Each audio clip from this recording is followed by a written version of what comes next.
Arancelarios y arancelarias, bienvenidos a un episodio más de su programa Comercio sin Barreras por Change TV, la televisión del cambio. Y en esta emisión tenemos una invitada de lujo. Change TV se viste con manteles largos con la presencia de la maestra Claudia Lisbeth Llanos Argüello. Maestra, bienvenida. Muchísimas gracias. Gracias por estar aquí en Change TV, aceptar la entrevista. Y bueno, pues déjenme decirles que la maestra Claudia Lisbeth tiene un amplio currículum en temas de propiedad intelectual. Me permito leer o resumirles un poco de su semblanza curricular, que es tan extensa. Es licenciada en Derecho y cuenta con una especialidad y 2 maestrías. Una de estas maestrías impartida por la Universidad Nacional Autónoma de México y otra por la Universidad Panamericana. Además, cuenta con una amplia experiencia con más de 15 años en temas de propiedad intelectual. Ha trabajado también de la mano en otros proyectos en la UNAM, dando conferencias, así como Santander, Emprendia, Indautor. Y bueno, la maestra no nada más se queda a nivel nacional, sino que también, como ustedes saben, queridos arancelarios, rompe barreras y también ha estado dando conferencias a nivel internacional en la Organización Mundial de la Propiedad Intelectual. Y actualmente es directora jurídica de la Coordinación de Vinculación de Transferencia de Tecnología por la UNAM. Así es que, maestra, bienvenida. Gracias por estar aquí. Yo estoy muy contento, realmente estoy fascinado de tenerla. Primeramente porque fue mi maestra en la Universidad Nacional Autónoma de México cuando cursé la especialidad. Sí. Recuerdo, antes de empezar, comentaba que habíamos tenido un lapso largo de no vernos, pero maestra, bienvenida. Gracias por estar aquí. Muchísimas gracias y me da mucho gusto verte bien. Gracias. Con estos proyectos tan padres y la verdad yo agradezco muchísimo la invitación porque también es un foro que permite llegar a mucha más gente y que lo que vamos a platicar hoy llegue a muchísima más gente porque a veces no saben todo lo que hay en la UNAM, ¿no? Ajá. Y este es un tema que les va a encantar. Claro que sí. Pero quisiéramos conocerlos porque nuestros arancelarios, nuestra comunidad que estamos formando de arancelarios y arancelarias, se pregunta, de hecho me estuvieron escribiendo, ¿por qué la maestra Claudia tiene esta pasión por la propiedad intelectual? Bueno, pues es una muy buena pregunta y me podría extender por horas. No importa, maestra. Yo sé que hacemos 2 programas, ¿no? Pero la realidad es que yo creo que todo pasa por algo. Cuando yo empecé ya a ejercer la carrera, la realidad es que de inicio yo estaba muy enfocada en irme a la materia fiscal. Ajá. Esa es una realidad. Y pensé que mi camino en la vida era ese. De hecho, me titulé con una tesis en materia de doble tributación, ¿no? Okay. Internacional. Y pues dicen que los caminos de la vida no son como uno piensa. Y ahí, bueno, pues tuve la oportunidad después de estar en varios despachos y firmas de entrar a la universidad y me tocó revisar temas de propiedad intelectual. Nunca lo había visto en mi vida. Y empecé como en la práctica más que en la teoría a abrazar la materia hasta que cuando me di cuenta, pues ya estaba completamente ahí, ¿no? Inmersa en los temas de propiedad intelectual. Correcto, entonces realmente primero entré con la práctica, que los golpes, y después empecé a entrenarme ya en la especialidad y empecé a estudiar más y más y más y más, ¿no? Entonces, así fue, esa es una realidad y me encantó. O sea, la verdad es que si tú me preguntaras si cambiaría algo en el tiempo o en la historia al respecto de eso, te diría que no. Sí, a veces el cambiarlo a lo mejor modificaría lo que es nuestro presente, pero aparte usted lo combina la práctica profesional con la parte académica docente. Sí, correcto. Entonces, es un complemento muy importante. Sí, o sea, la realidad es que cuando a mí me invitan, yo tengo ya 15 años, un poquito más de dar clase, pero realmente yo daba clases solamente en materia civil, en contratos civiles y obligaciones. Ajá. Pero me abrieron la oportunidad de dar clases en el posgrado, en la parte de la especialidad de propiedad intelectual, que era mi tema, y entonces, bueno, pues ahí ya fue otra cuestión, ¿no? Tú fuiste uno de mis primeros grupos.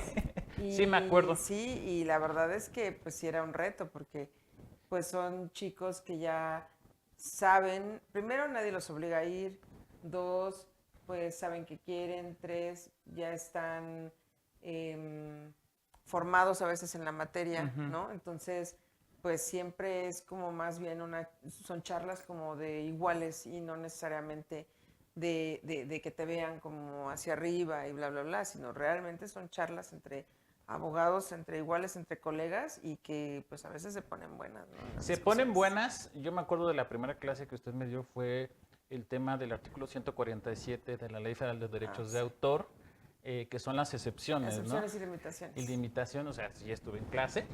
Arancelario sí entraba a clase. Y me acuerdo mucho que también fue de las primeras maestras porque nos tocó atravesar por una pandemia Sí, en donde implementó la tecnología. sí, totalmente. Eso fue para nosotros pues muy, muy bueno.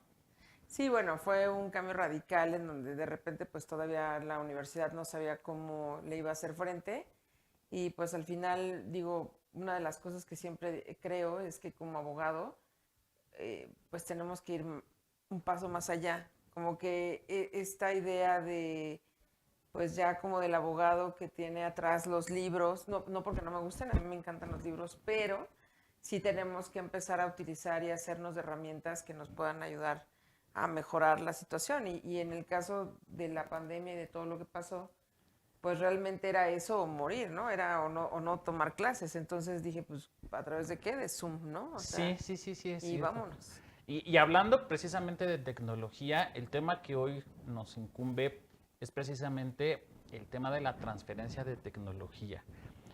¿Cómo definiríamos, para entrar en nuestro tema, o qué es la transferencia de tecnología para usted?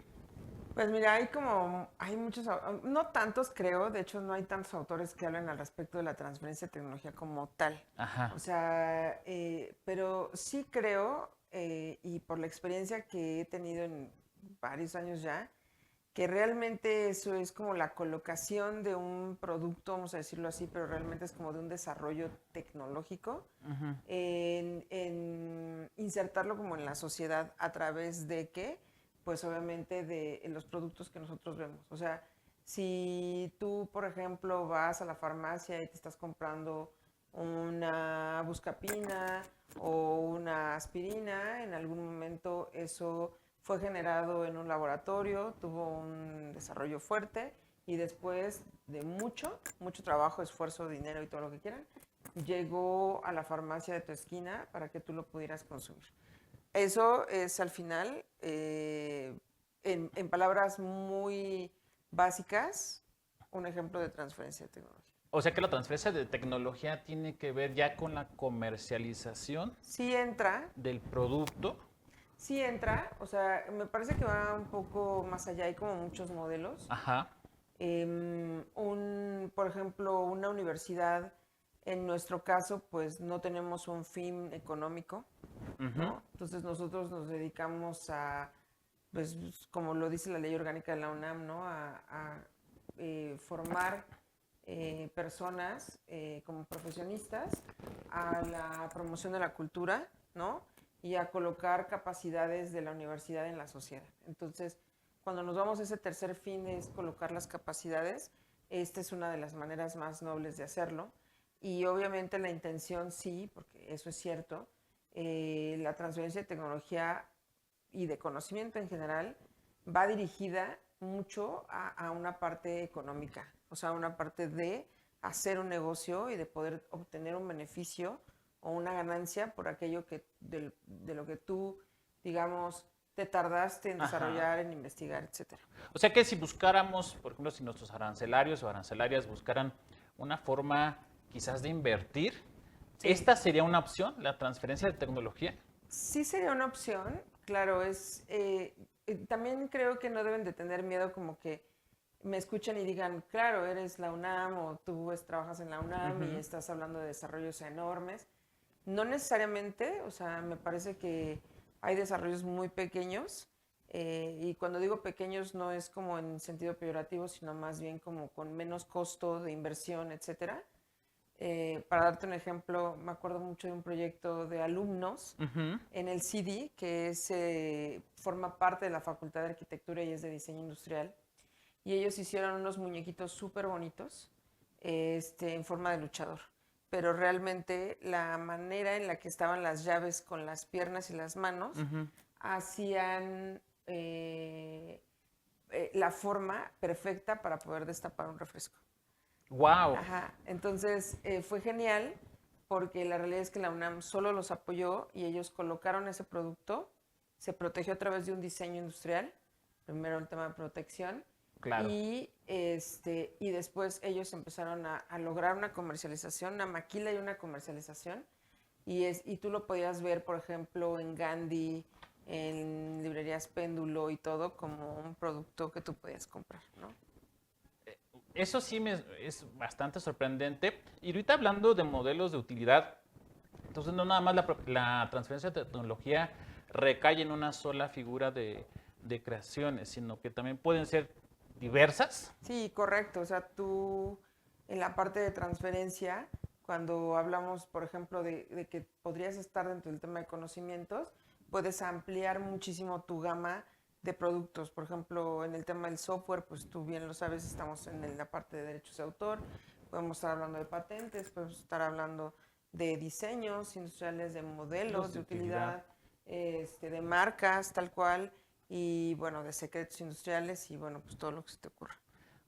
Y vaya, que estas variedades interesantes de las creaciones industriales, de los signos distintivos, nos permiten, por ejemplo, tener una vida más cómoda, por lo que entiendo. Pues yo o sea, yo creo que los invito a todos, siempre les digo eso a mis alumnos, a voltear a ver a su alrededor, en donde se encuentren, y me digan qué tanta propiedad intelectual ubican en donde se encuentren, ¿no? O sea, en tu oficina, en tu casa, en tu cocina, en donde quieras. En todo. Y me pueden hacer una lista enorme de todos los productos o cosas que contienen propiedad intelectual. Pues sí, estamos rodeados de propiedad intelectual, pero gracias a que existe esta figura que se contempla en la legislación, pero de una forma muy simple, que es la transferencia de tecnología y que evidentemente pues facilita la vida de todos. Sí, correcto. Pues vámonos a un corte, queridos arancelarios y arancelarias, y seguimos aquí en su programa Comercio Sin Barreras por Change TV, la televisión del cambio. Gracias.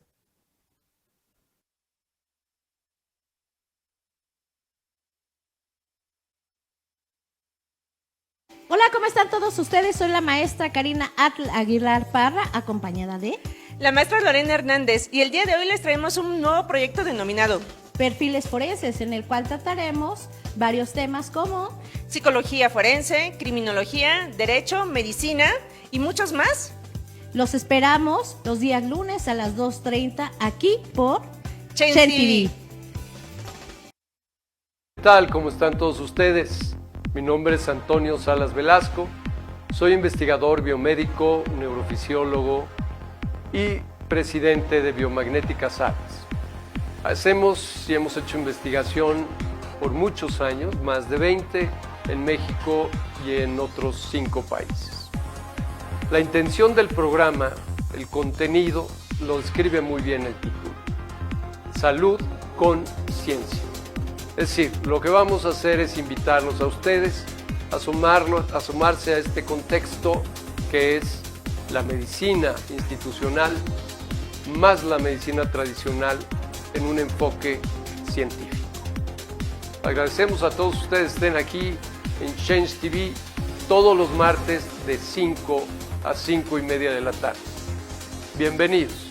Muchas gracias. Yo soy Eduardo Aguirre y ella es Verónica Garfias. Y entre ambos conducimos el programa ¿Y ya te la sabes? En donde cada semana, los miércoles a las 5 de la tarde, vamos a tener invitados especiales, grandes directivos, que van a enseñarte y darte herramientas para que tu empresa crezca. Ya lo sabes, miércoles 5 de la tarde por Change TV, la televisión del cambio. ¿Y ya te la sabes?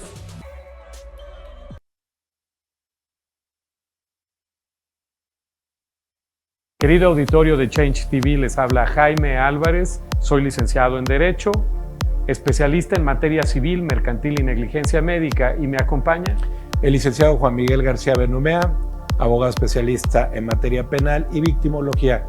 Los esperamos en esta nueva edición de Fedelta Resuelve. No te lo pierdas todos los lunes a las 11 de la mañana, solo por Change TV. La televisión del cambio ya está aquí.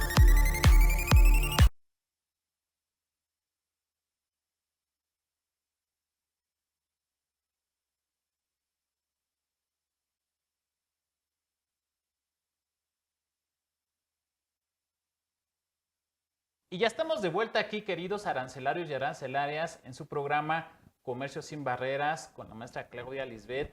Y estamos, pues, precisamente desarrollando un tema que a todos nos importa, que es la transferencia de tecnología. Veíamos en el bloque pasado de que no nada más recae en una patente, sino que también puede recaer en un modelo de utilidad, un diseño industrial, un secreto industrial, una marca.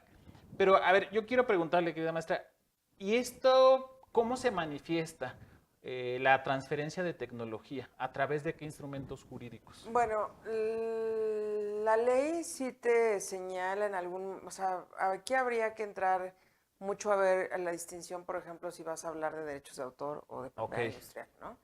Entonces, cuando ustedes estén enfrente de algo, o sea, por ejemplo, si ustedes me dicen, oye, Claudia, ¿cómo puedo hacer, por ejemplo, para el tema de una canción? Pues ahí es un tratamiento completamente distinto, ¿no? Y si tú te pones enfrente de un producto, por ejemplo, imaginemos una caja de cereal, ¿no?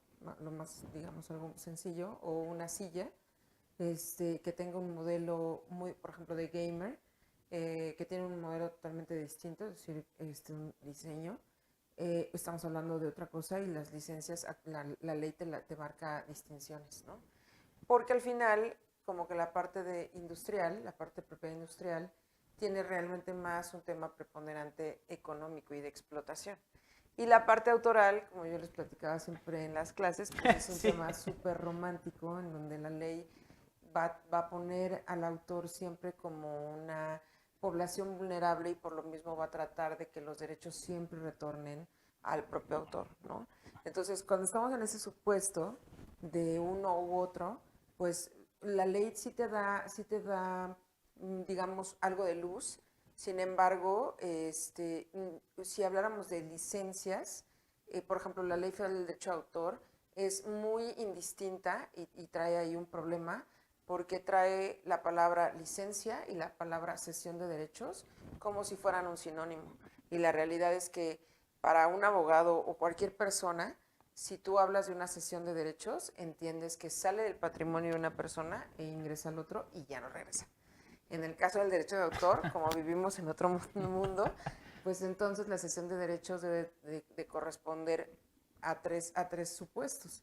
Uno que es por escrito, otro que sea temporal y otro que sea onerosa.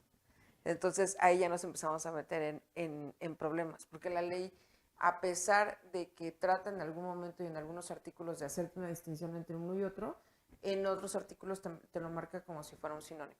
Y solamente marca otro tipo de figuras o de licencias, como las obligatorias o las de por utilidad pública, cuando alguien solicita esa licencia porque el propio titular no quiere sacarla, ¿no? Y tú lo necesitas por alguna razón, por un adelanto de la tecnología del país, etcétera, o por una causa de utilidad pública que el propio país considere que para el adelanto científico, de desarrollo y cultural, lo requiera. Entonces, por esa parte está difícil.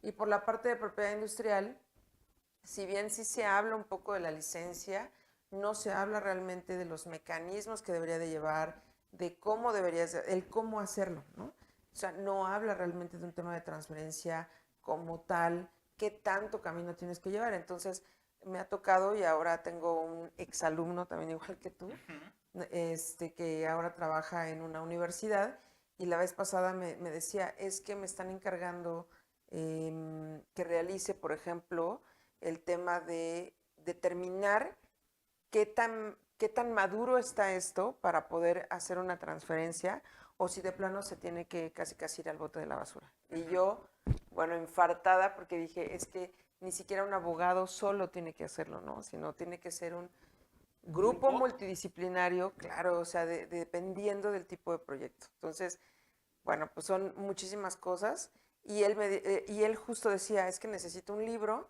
o algo en que basarme para poder ayudarme a entender este tema, porque ya leí las leyes y no me dice nada.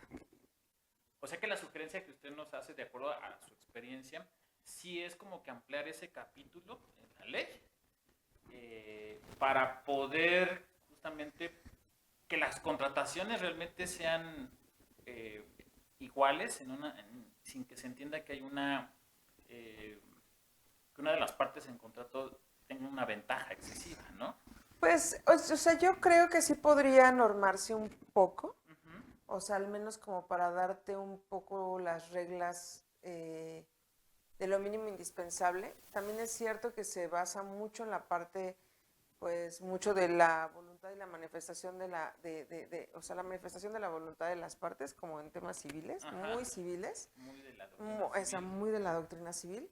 Sin embargo, sí me parece que hay ciertas figuras, como por ejemplo las licencias cruzadas, en donde, les voy a poner un ejemplo, puede ser que yo tengo un iPhone, o sea, a lo mejor la empresa de Apple, ¿no? Y por otro lado está Nokia, y por otro lado está Samsung, etcétera, y aunque ustedes vean que se están peleando porque sí se han demandado por muchísimas cosas, en el iPhone hay muchísimas licencias respecto a desarrollos o tecnología en ese pequeño dispositivo que ya es una supercomputadora, la realidad, ¿no?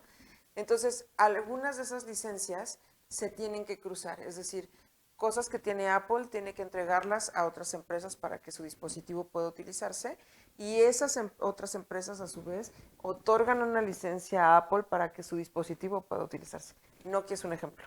Entonces, cuando haces Nokia realmente ya como que los celulares está un poco más desfasado, sí, ya no. pero tiene otro tipo de tecnología y desarrollos que siguen vigentes, ¿no? Entonces, cuando tú haces, por ejemplo, una figura de licencia cruzada, que no es tan común y que no es tan fácil de ver, y entender tampoco, entonces, pues tú lo buscas en la ley, la primera vez tú como abogado o como alguien que quiere entrarle a ese mundo, pues te quedas así como, ¿Y esto? cómo le entiendo, ¿no? Ajá. Entonces, para ir entendiendo el tema de la transferencia de tecnología, recae sobre las figuras que contemplan las creaciones industriales, los signos distintivos, en el caso de propiedad industrial, en el caso de los derechos de autor, tiene otro tratamiento, pero aparte hay algo muy importante que usted acaba de mencionar, maestro, que es el tema de la madurez del producto o del conocimiento, que eso es algo que también tenemos que tomar en cuenta para poderlo comercializar. Usted en alguna ocasión, en alguna de sus conferencias, yo escuchaba que hay alguien que inventó o creó una máscara, o digo para los que les gusta comer, tipo de Hannibal Lecter. Sí, sí. Pero eso, ¿qué función? Hay algo muy interesante y ustedes pueden googlearlo en algún momento, o sea, en cualquier buscador de internet pueden hacer el ejercicio sobre las patentes obscuras o dark patents, ¿no? Dark patents. Exacto. Entonces, ustedes buscan, que en pocas palabras son las invenciones o desarrollos que solicitaron protección a través de la figura de patente, pero que no tienen mercado. O sea, no hay mercado, ¿no? Entonces, el ejemplo que yo les ponía justo es ese, que es el de una máscara que en algún momento existió, digo, ya perdió vigencia en los derechos, pero era para hacer que la gente no comiera, o sea, bajara de peso.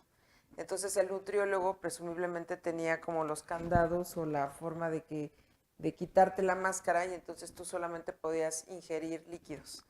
Obviamente ibas a bajar de peso, pero yo creo que era muy difícil que alguien en su sano juicio estuviera con una máscara por 15, 20 días en cada revisión, ¿no? Entonces hay desarrollos que realmente no sirven, pero sí cumplen con lo que te marca la ley, con los requisitos que te marca la ley en temas de invenciones para poder obtener o ser susceptibles de protección.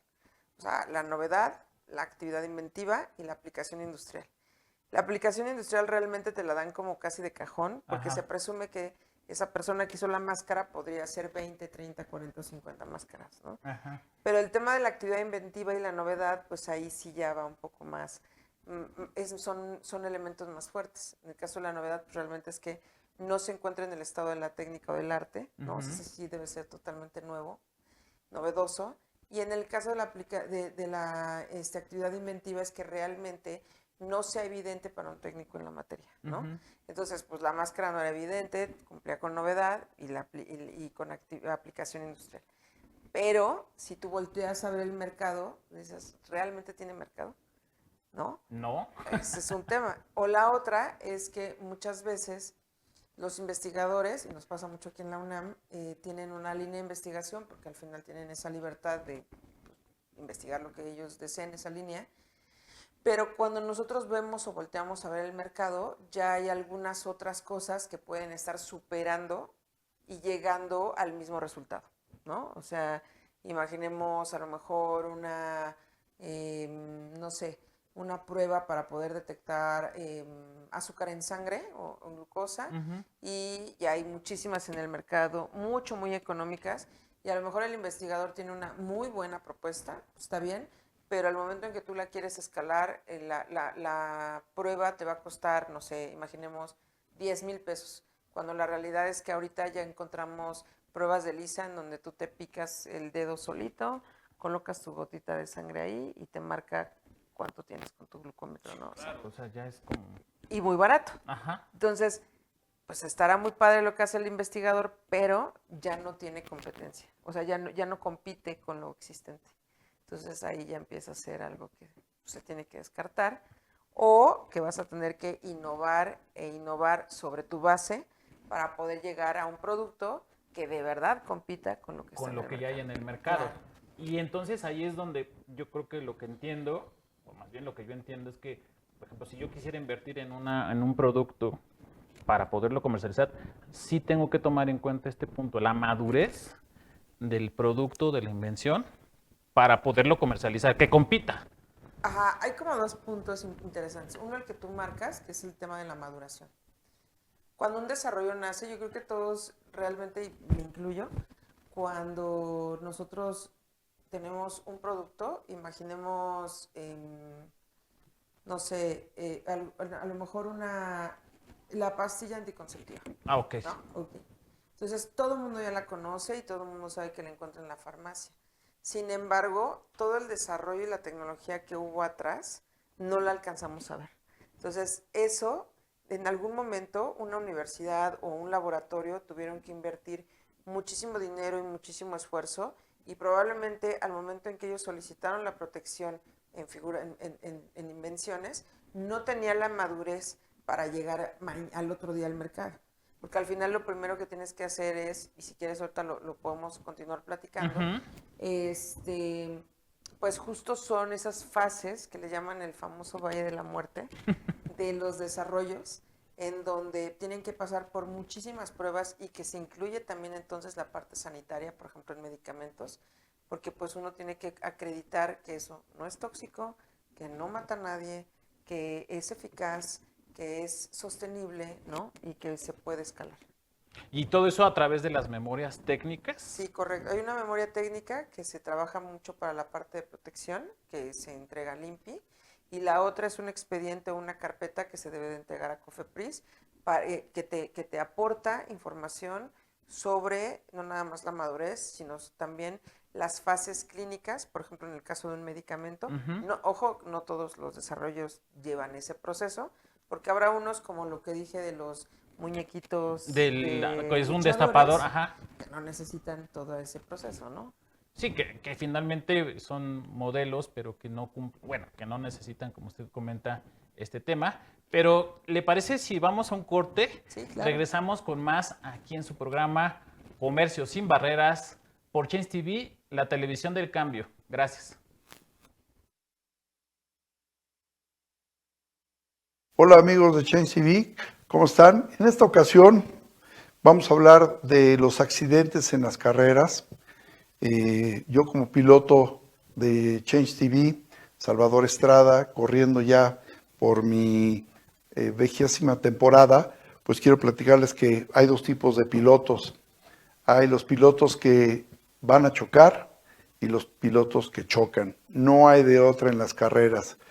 Y vamos a ver ahorita, vamos a narrar el accidente que tuve en noviembre del 2022 para cerrar la temporada, en donde pues afortunadamente estamos aquí contándolo, pero pues me gustaría que vieran lo peligroso que es esto del mundo del automovilismo. Hola, yo soy Aribel Contreras y durante los últimos años me he dedicado a analizar todo tipo de noticias internacionales. Por eso te quiero invitar cada miércoles 3 de la tarde por Change TV a que nos acompañes a este espacio informativo con entrevistas, análisis y por supuesto invitados. Esto se llama Eco Internacional, donde tu voz logrará ser el eco de todo el acontecer mundial junto conmigo. No lo olvides, todos los miércoles 3 de la tarde por Change TV. Hola, soy Cecilia Ramírez, representante de la empresa Unionis, tu aliado en salud. Somos asesores integrales de salud que te agendamos citas con los médicos de acuerdo a tus necesidades. Pueden ser médicos generales o pueden ser médicos de alta especialidad. Si de ahí deriva una necesidad de unos estudios clínicos, te acercamos con esos laboratorios que tú necesitas. Asimismo, si tienes una necesidad de un internamiento en un hospital privado, te podemos ayudar a dar opciones correspondientes. Es importante para nosotros comentarte que estamos ya con un programa que se llama Contacto Médico, el cual habla sobre las especialidades médicas, las cuales nos van a dar información relacionada con enfermedades y así tú poder conocer a qué especialidad acudir. Esta se transmitirá los días martes a las 10 de la mañana por Change TV, la cual está patrocinada por Unionis. Te invitamos, no faltes, Contacto Médico.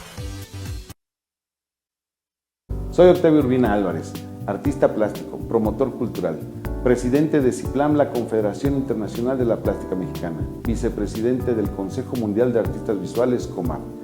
Te invito a que me acompañes en mi programa Los Recovecos del Arte, donde veremos la creación de las obras, los artistas, sus talleres, esos rinconcitos de la intimidad de los artistas.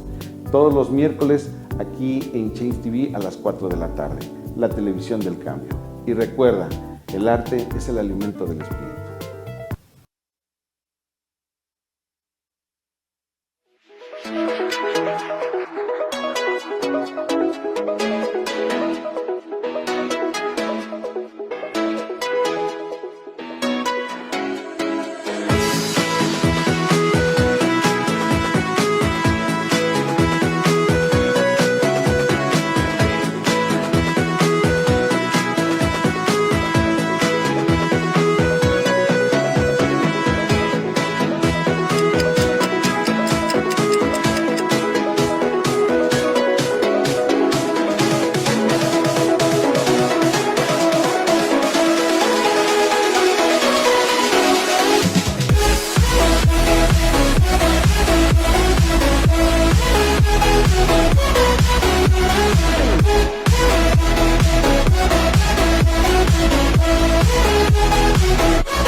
Estamos de vuelta, queridos arancelarios y arancelarias, en su programa Comercio Sin Barreras por Change TV, la televisión del cambio.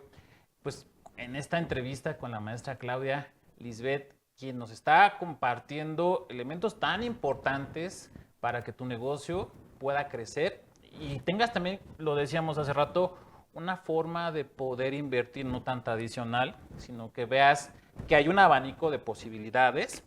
Y estábamos hablando precisamente de la madurez de las invenciones, de los productos que van a someterse a este test económico, así como el test de proporcionalidad. Yo digo, hay un test económico. Sí. Y aquí, a mí me surge una pregunta, porque entonces, ¿cuántos niveles de madurez hay en un producto? Ok, está bien interesante la pregunta porque normalmente nosotros tomamos, o sea, como universidades es uno de los modelos más aceptados, que es el famoso TRL. TRL. El TRL, que lo maneja la NASA y ahora se ha trasladado a la parte de maduración de tecnología y desarrollo para determinar el grado de madurez. Mientras más bajo sea tu TRL, estamos hablando de un 1, 2, 3, estamos hablando que estás a nivel in vitro, es decir, que estás en pruebas de laboratorio, todavía no sabes si en un ambiente fuera del laboratorio pueda funcionar, etcétera, etcétera, ¿no? Cuando estamos hablando, por ejemplo, hablemos de un tema de negocio, así como tú lo marcas, seguramente ustedes han visto Shark Tank, seguro. Conocidísimo. ¿No? Entonces hay como, cuando cada persona hace su pitch, presenta las bondades de su proyecto, ¿no? Sin embargo, siempre cuando, una vez que terminan entregándote las bondades del proyecto, también te dicen lo que les falta, ¿no? Sí, esa es la otra parte. Exacto. Entonces ahí es cuando uno entra a decir, bueno, ¿qué madurez tiene tu proyecto? Ah, bueno, es que mira, en un nivel, imaginemos de TRL, yo estoy a un nivel a lo mejor a la mitad, es decir, de laboratorio, escalando, pero todavía no llego a un tema, por ejemplo, de vida de anaquel y escalamiento, por ejemplo, en pruebas, y por eso todavía no salgo al mercado. ¿Qué me hace falta? Dinero, ¿no? Por ejemplo. ¿Qué me hace falta? Inversores. ¿Qué me hace falta? Esto. ¿Qué me hace falta? Pasar por COFEPRIS. ¿Qué me hace falta? Que me autorice tal autoridad administrativa para poder salir al mercado, ¿no?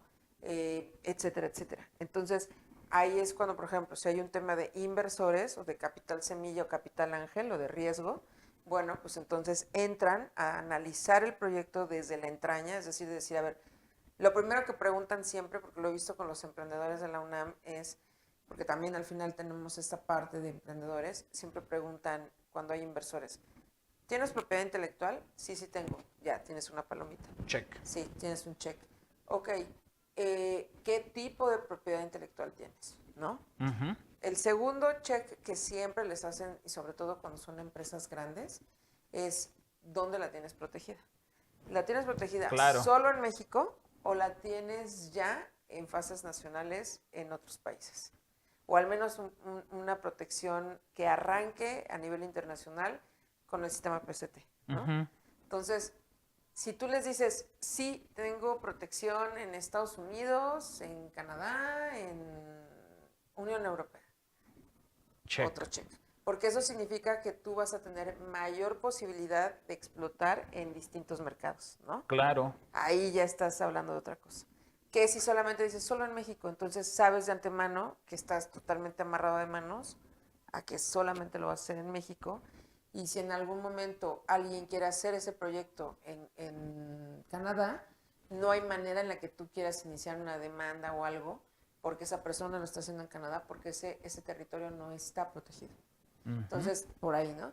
Y la tercera siempre es ¿qué tanto necesitas? O sea, ¿qué más necesitas para avanzar? ¿No? Y ahí es cuando el inversor dice, a ver, bueno, sí tiene propiedad intelectual, sí tiene protección, no sé, dependiendo de lo que se decida aquí o en otros países, ya avanzó en la parte de madurez, que es lo que les decía del Valle de la Muerte, que es justo ese paso de tener ese desarrollo en bebecitos, en chiquitos, súper verde, a llegar ya a un producto mínimo viable que puedas al otro día entregar a un supermercado, a una farmacia, a un lo que quieran, y entonces mañana vender. Entonces, no es el nivel de maduración también te va a obligar a decidir sobre el costo de tu proyecto. Mientras más verde esté tu proyecto, más barato es. Mientras más cerca del mercado esté, más caro es. Claro. Porque entonces tú como inversor sabes que mañana puedes empezar a recuperar tu inversión. Cuando tú está muy bebecito el proyecto, pues entonces sabes que todavía tienes un camino que andar. Que recorrer. Exacto.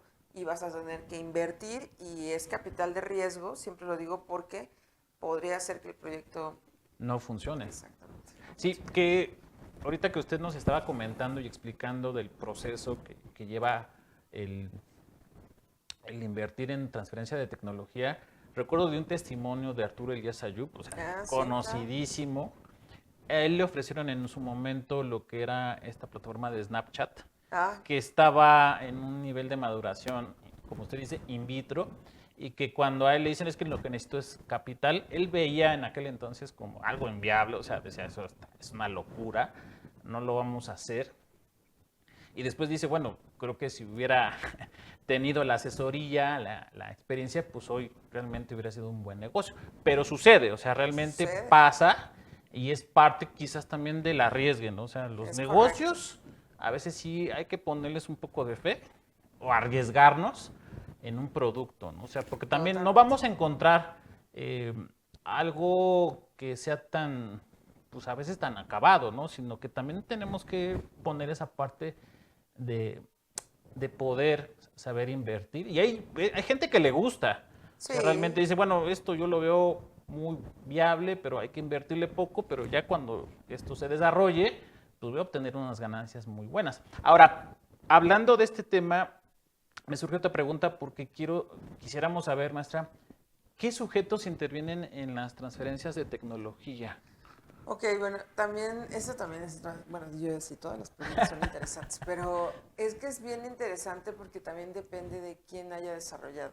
Ok. O sea, la cuestión y también pasa mucho con los emprendedores, pues tienen proyectos que al final son susceptibles de protección, o sea, no necesitas tener el fármaco aquí en la mano para decir, ah, eso sí es susceptible y tener un proyecto a lo mejor mucho más de emprendedores y que digas, no, pues a lo mejor no me van a proteger porque mi proyecto no tiene esa envergadura. No, o sea, todos los proyectos tienen o deben de tener esa envergadura para poder ser susceptibles de protección, ¿no? Pero el punto aquí es justo de lo que comentas, o sea, ¿qué tanto se requiere para poder llegar, por ejemplo, al mercado, para poder estar, o qué tanto problema vas a poder tener, qué tanto camino vas a poder andar para poder llegar al punto en donde estás en el mercado? Bueno, pues es, ¿cómo poder decirlo? O sea, con el tema de los emprendedores me parece que es como, híjole, como un volado a veces, como una moneda al aire. Puede ser que tu proyecto sea, ahorita por ejemplo estábamos en como en unos pitch y de repente hay o igual otra vez otros alumnos del CIDI, en donde traen un proyecto para poder captar agua, la lluvia, y ya no estar utilizando, obviamente son chicos más jóvenes, y lo que dicen es, oye, pues es que ¿por qué utilizas agua potable para hacer descargas en el sanitario? ¿O por qué trapeas con agua potable?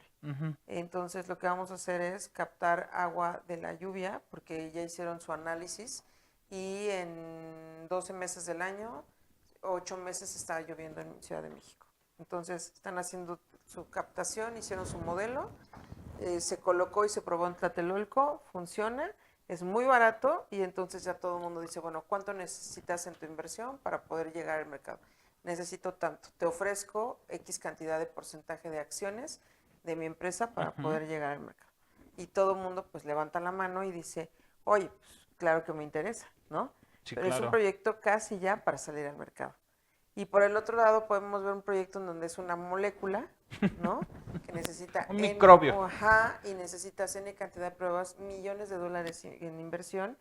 Y ahí como que la gente como que dice, no lo sé, porque es mucho riesgo. Y si no, o sea, no hay una garantía, No hay ese es una el garantía, tema. Es correcto, no hay una garantía. Y al no haber una garantía, bueno, pues si se pone en duda, o sea, puede ser que sea viable, puede ser que no, pero siempre vamos a tener esta confianza de tener que estar asesorados, ¿no? Sí, me parece que lo importante aquí es tener una asesoría, pero no nada más de un abogado. Me parece que también es la parte técnica, con independencia del proyecto que sea, debe de estar ahí inmersa. Si es un tema mecánico, si es un tema de farma, es un tema de lo que quieran, ¿no? Sí, a veces pienso que yo cuando estaba estudiando propiedad intelectual, yo decía qué bueno que entré a veces a mis clases de biología, de química, de física, claro, porque se necesitan como nociones básicas de estas disciplinas que tienen un efecto en nuestra sociedad. Pero bueno, esto es muy interesante. Vámonos a un corte, maestra. Sí, sí. Seguimos aquí en su programa Comercio Sin Barreras, por Change TV, la televisión del cambio. Gracias.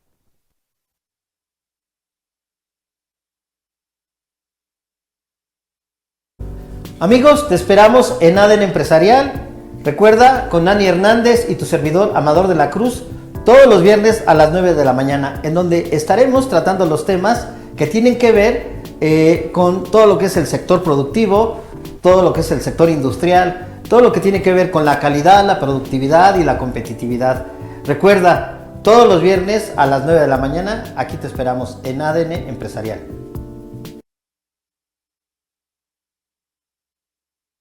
Querido auditorio de Change TV, les habla Jaime Álvarez, soy licenciado en Derecho, especialista en materia civil, mercantil y negligencia médica, y me acompaña el licenciado Juan Miguel García Benumea, abogado especialista en materia penal y victimología. Los esperamos en esta nueva edición de Fedelta Resuelve. No te lo pierdas todos los lunes a las 11 de la mañana, solo por Change TV, la televisión del cambio ya está aquí.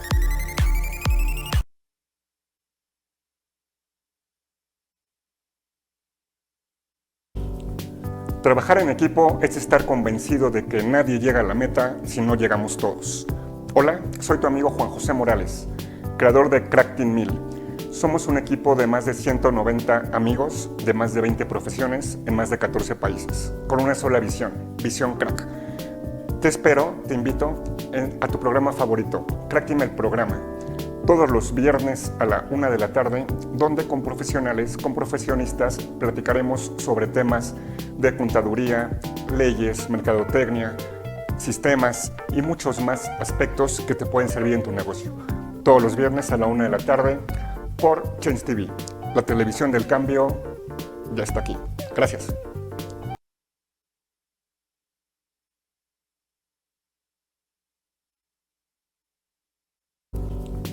Trabajar en equipo es estar convencido. Hola, los invito a nuestro programa El Lado B del Éxito en Change TV. Su canal del cambio ya está aquí. Este programa, El Lado B del Éxito, lleva como función principal para todos los emprendedores, empresarios en camino y además también para familias que quieren emprender, que llevan un negocio. Aquí tenemos para ustedes tips, experiencias vividas por algunos empresarios que ya son exitosos, algunas narraciones también de esos exitosos, y les vamos a entregar cada lunes a la 1 de la tarde estos conocimientos, estos tips, y estamos para ustedes. Te invitamos.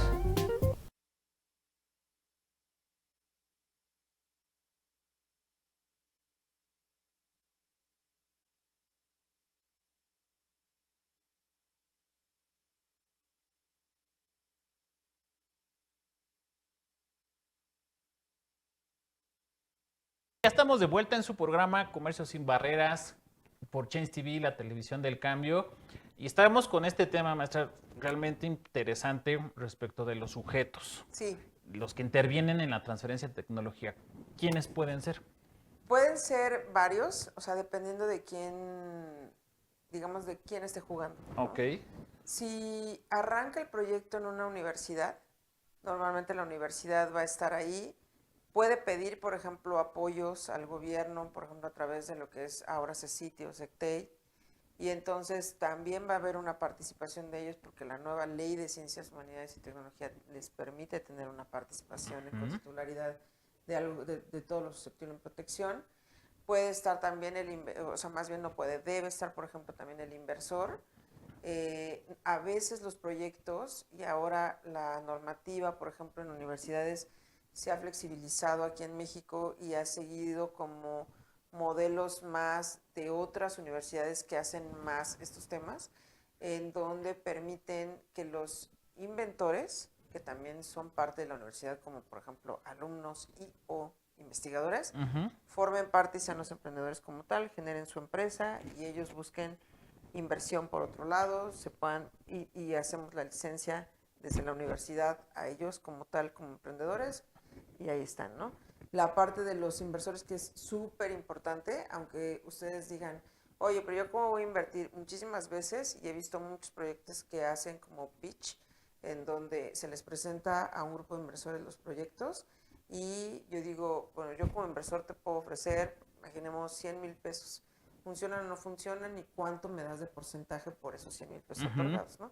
Entonces, no necesariamente necesitas otorgar cantidades en millones, sino o realmente como meterte a querer hacerlo, ¿no? Y los emprendedores pues realmente agradecen ese interés que tienen al respecto de su proyecto, ¿no? Entonces, para mí estarían, si nace de la universidad, pues la universidad como tal, La universidad. el interesado en licenciar, ¿no? Ujú. Que podría ser que desde el arranque el proyecto nace, por ejemplo, en una universidad, se va a una empresa grande, imaginemos Palmolive, ¿no? O sea, o Grupo Unilever, y pues ya, ahí nada más están ellos dos, y los inventores al final por ley, pues tienen derecho a un porcentaje de la regalía, ¿no? Ok. Por ley. Y hasta ahí se queda. Pero si ya empiezas a incluir ciertas personas o sujetos, más allá de eso, porque el proyecto lo trae un emprendedor, porque el proyecto no trae tanto empuje como para que Bayer luego voltee y diga esto es mío, bueno, pues entonces pasa por todos estos procesos para que pueda levantar capital, ¿no? Y entonces pueda llegar a un proceso y poder estar en el mercado. Ahorita que decías el ejemplo, por ejemplo, de Ayub, yo me acuerdo mucho también de cuando pasó el tema de Netflix con Starbucks. Digo, con Blockbuster. Perdón, Ajá, Blockbuster. ajá. Que Blockbuster, pues cuando Netflix y quien traía Netflix le presenta a Blockbuster el proyecto para que lo compre y lo abrace, Blockbuster pues simplemente dijo no. ¿Se rió? Sí, se rió, literalmente. Y ahora, pues realmente... ¿Dónde estamos? ¿Dónde estamos, no? ¿Quién es el monstruo ahora? Y ellos levantaban capital en ese momento, ¿no? O sea, de donde fuera y como fuera. La cuestión ahí bien interesante es que ahora si tú quieres ir a un Blockbuster, creo que solamente hay experiencias como vintage para poder ubicar lo que era estar dentro de Pero creo que sí había uno en Estados Blockbuster. Unidos, ¿no? Sí, pero según yo ya era como un museo. como un museo, una experiencia o algo así que podías hacer. Ok, bastante bueno. Y hablando de este tema también, entonces, y hablando de los sujetos, debo de entender que también, donde usted se encuentra, maestra, en la coordinación de vinculación de transferencia de tecnología, que entiendo que es un área en donde prácticamente hacen, digamos en términos muy simples, hacen posible que estos actores en transferencia de tecnología concurran para poder comercializar. Sí, totalmente. O sea, por eso le decía a Arturo que a mí me parece súper interesante que ustedes y que él me abra la puerta también para este tipo de foros, porque la realidad es que a veces creen o tienen la idea de que la UNAM no hace esto, ¿no?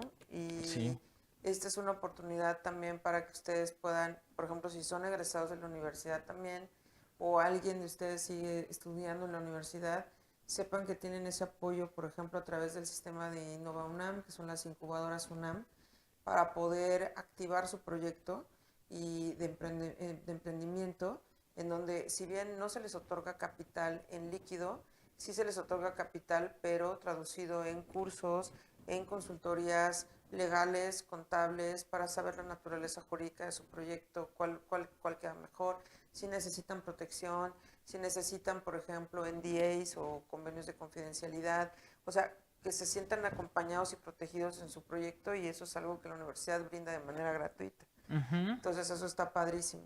Y por el otro lado, pues también que sepan que la universidad, por ejemplo, si ustedes están en una empresa o algo y requieren de un servicio técnico o tecnológico que atienda una necesidad en la que ustedes tengan, la universidad también puede ser ese brazo tecnológico que los acompañe y los ayude para poder llegar al punto que quieren, ¿no? Y qué mejor que sea la UNAM, que me parece que pues sí tiene una pues cierta calidad o no, o cierto respaldo, ¿no? Un respaldo enorme. Con humildad, ¿no? Para poder apoyar sus proyectos. Y por el otro lado, pues la parte de transferencia de tecnología, que es igual, lo mismo, o sea, nosotros tenemos o ponemos las capacidades de la universidad a través de todo lo que está protegido o que podría ser susceptible de protección y estamos en proceso para poder acompañar o atender esas necesidades de la propia sociedad, ¿no? Entonces, todo esto, o sea, realmente pues es poco tiempo, ¿no? Para platicar Sí, de sí, todo sí, sí. esto, pero la realidad es que eso hacemos, podemos dar cursos a medida, podemos hacer muchísimas cosas a través de la universidad para poder acompañar sus proyectos y que puedan o que sepan ustedes que existimos también para ello, ¿no? Sí, porque esa es una información que, ahora sí que información que cura. La verdad es que a veces, o sea, ¿a quién no le ha pasado que cuando uno inicia una idea, un proyecto, lo que falta es consejo? Correcto. Y sí. muchas veces no tenemos la información adecuada y bueno, resulta ser que sí la teníamos a un lado, pero no la veíamos. Y en el caso de la universidad, o sea, me parece muy interesante, muy importante esta área en donde usted está, porque evidentemente vamos a evitar, por ejemplo, temas como en el caso de los hermanos de McDonald's, que, sí. bueno, no tuvieron esa asesoría, ¿no? Sí, no la ¿Qué tuvieron. pasó? Sí, deben de ver esa película. Sí, no me acuerdo cómo se El llama. hambre de poder. El hambre de poder, y que fue también tarea. Sí, es muy buena, siempre les sacaba películas. Ajá, entonces, justamente evitar esas cuestiones en donde coloquialmente a veces escuchan propiedad intelectual, es que me robaron la idea. Sí. Bueno, las ideas no se roban. Ni se protegen, ¿no? Pero lo que dan a entender es que dieron a conocer información, no Correcto. estaba protegida, y consecuentemente alguien se puso las pilas y dijo, de aquí soy. Claro, eso que acabas de decir también es súper importante. Si ustedes realmente todavía tienen como a nivel idea, o sea, que todavía no la aterrizan en un papel, pues que no sea la charla del café, ¿no? Que no sea la Claro. charla de, es que tengo esta idea y la quiero llevar y mira, le voy a hacer así, le voy a hacer acá, porque yo no estoy diciendo que las personas con las que tomen el café sean o no, o como sean, ¿no? Pero puede ser que esa persona diga, esa idea es muy buena, la voy a tomar y me parece que la voy a desarrollar yo. Y en ese momento uno se siente como robado, pero la realidad es que todavía no hay nada que proteger, todavía no hay nada en papel y por lo mismo, si tú llegaras con un abogado, ya sea con Arturo, conmigo, y me dijeras eso, pues te diría, no hay manera de ayudarte, ¿no? En cambio, si ya tienes un proceso de protección a través del INPI o del INDAUTOR, dependiendo aunque el INDAUTOR realmente, o sea, el tema de derechos de autor no es necesario que generes el registro, pero sí que tengas el sustento de que está en un soporte material de hecho. Entonces, una vez que eso se dé, bueno, pues entonces sí ya podríamos voltear y decir, bueno, entonces sí hay un tema en donde hay una cuestión de un uso indebido sin autorización, o que está tratando de proteger algo que no le corresponde y entonces iniciar un proceso, ya sea infracción, de nulidad, de lo que quiera, ¿no? Pero mientras no haya eso, pues es bien difícil Defender algo, ¿no? Sí, claro. Y sobre todo, bueno, aparte yo agregaría, maestra, salvo su mejor opinión, el tema de madurar ese producto, porque también puede ser que yo llegue con todos los checks que acabamos de mencionar, pero resulte ser que pues mi invención, mi producto, tenga un nivel 0, ¿no? De maduración. Y entonces, justamente, a ver, para poderlo, para no malbaratarlo, Pues realmente sí, buscar la alternativa con especialistas, con grupos multidisciplinarios, como es el caso de la coordinación, para poder llevar a mejor puerto ese producto. Sí, totalmente. O sea, a mí me parece bien interesante porque la mayoría de las personas, al momento en que traen un proyecto todavía muy joven, y en las primeras etapas de maduración, como que ya no saben qué hacer, creen que con que el tema esté protegido es suficiente y muchas veces le hace falta todavía mucho trabajo, ¿no? No es lo mismo tener la fórmula, digo, ahorita ya ese producto ya, hasta los derechos ya vencieron, pero imagínense, por ejemplo, de la aspirina, a tener ya la aspirina en pastilla, ¿no? O sea, que ya la puedas tomar, que ya sepas que no te va a hacer nada, que ya sepas que sí te va a curar el dolor de cabeza y que no te va a afectar ningún otro órgano por haberla tomado, ¿no? Entonces, para todo ese proceso, pues obviamente llevó muchísimo tiempo, muchísimas pruebas, muchísimos grupos de control, ¿no? En hospitales, muchísimas autorizaciones de los comités de ética de hospitales y que todo eso pues cuesta dinero, ¿no? Sí, cuesta dinero y ahorita que hablábamos de medicamentos, o sea, sí recuerdo cuando se estaba desarrollando la vacuna para el COVID, fue un proceso de maduración, pero rápido y furioso. Bueno, rápido. Es que yo les voy a contar algo que la verdad a lo mejor les espanta un poco, pero la realidad es que las fases clínicas fuimos nosotros. O sea, los laboratorios no tenían tanto tiempo para poder correr las pruebas y entonces, obviamente sí hicieron las pruebas, pero lo hicieron muy rápidas. Ajá. Y por eso es que ahora, si se dan cuenta, pues algunas vacunas ya fueron o empezaron a ser retiradas, como AstraZeneca, que se ha comprobado pues que sí tenía o generaba algunos efectos secundarios. No en toda la población, pero sí en algunos, ¿no? Entonces, pues eso ya ha venido con el tiempo. Pero la realidad es que en muchas de las vacunas, las fases clínicas, fuimos la propia población porque pues había un riesgo sanitario que cubrir. Exactamente. Y bueno, maestra, lamentablemente el tiempo nos está alcanzando. Sí, es un tema que de verdad le podemos sacar mucho provecho. ¿Qué recomendaciones le daría usted a nuestros arancelarios y arancelarias que nos están escuchando, que nos están viendo? Bueno, primero, pues que no tengan miedo. O sea, me parece que innovar siempre va de la mano con un poco de arriesgue, ¿no? Entonces, primero es eso, que no tengan miedo. 2, que protejan, ¿no? O sea, que a través de la figura que ustedes consideren, protejan lo que empiecen a crear o a desarrollar. 3, que si tienen dudas, siempre se pueden acercar a un experto. Y bueno, 4, que en el momento en que ustedes ya están en un tema de emprendimiento, pues empiecen a llegarse de información para poder tener pues el mejor inversor de la mano, ¿no? Perfecto. Y hablando de la asesoría, maestra, ¿dónde podemos contactarla? ¿Dónde nuestros arancelarios y arancelarias pueden acudir para asesorarse? Claro, prevenir? o sea, a través de la universidad hay muchísimos canales. Ustedes pueden buscar la página de Vinculación UNAM, CBTT UNAM, y ahí me van a encontrar también. Me pueden encontrar en LinkedIn también como Claudia Llanos. Y bueno, pues en todos esos canales estoy muchísimo a la orden. Perfecto, pues maestra, llegamos aquí al final de este programa. Muchas gracias, de verdad que fue una charla bastante interesante, sin duda con conocimientos, con cultura y sobre todo pues con la experiencia de los expertos.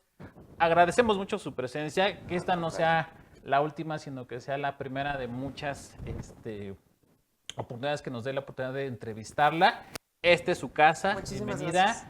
Change TV, la televisión del cambio. Y a ustedes, gracias arancelarios y aranceleras por seguirnos en esta emisión, en este episodio. Gracias a todos, bienvenidos y nuevamente quédense con más programación aquí por Change TV, la televisión del cambio. Gracias.